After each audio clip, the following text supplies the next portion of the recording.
Tukio hilo lililotokea katika mahakama ya Nakuru limewashangaza wengi, kwani washukiwa hao waliokuwa wanakabiliwa na mashtaka mazito ya mauaji pamoja na wizi wa kimabavu walijaribu kutimua mbio kutoka eneo la mahakama wakilenga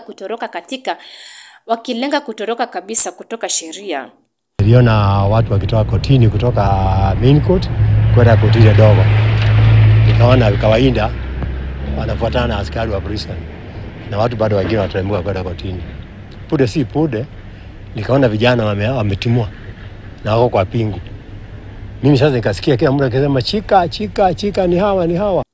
Kufuatia jaribio hilo, polisi waliokuwepo mahakamani walilazimika kufyatua risasi za onyo hewani ili kudhibiti hali na kuwazima washukiwa hao ambao tayari walikuwa wamekimbilia nje ya majengo ya mahakama.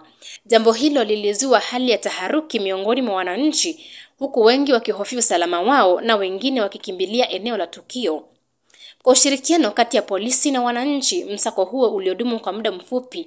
Wote waliokuwa wamejaribu kutoroka walikamatwa tena katika maeneo katikati ya jiji la Nakuru ndani ya CBD na kurejeshwa katika majengo ya mahakama chini ya ulinzi mkali baada ya kupewa kichapo kikali na maafisa hao. Nasema hapana, wakapiga kona. Wakarukia kwa gari hivi. Nao watu wakatoka town ndio watu wengine. Na watu wa pikipiki. Kupiga kona hivi hawakumaliza ofisi ya municipality.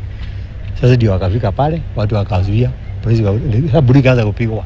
Naibu kamanda wa polisi katika kaunti hiyo Zakaria Omaye alisema kuwa washukiwa hao ni miongoni mwa genge lililokamatwa mwezi Juni mwaka huu kwa visa 11 vya wizi wa kimabavu, ambapo raia 4 ambao ni wafanyabiashara mjini huo pamoja na afisa wa polisi waliuliwa kwa kupigwa risasi na genge hilo. Wako na mashtaka ya mauaji na pia unyang'anyi kwa kutumia nguvu.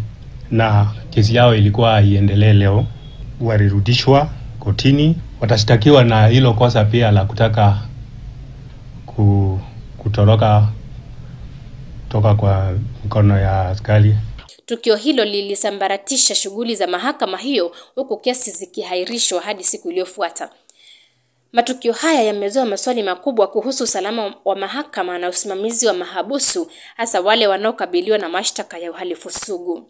One of my clients was shot, got a gunshot to the mouth from prison officers.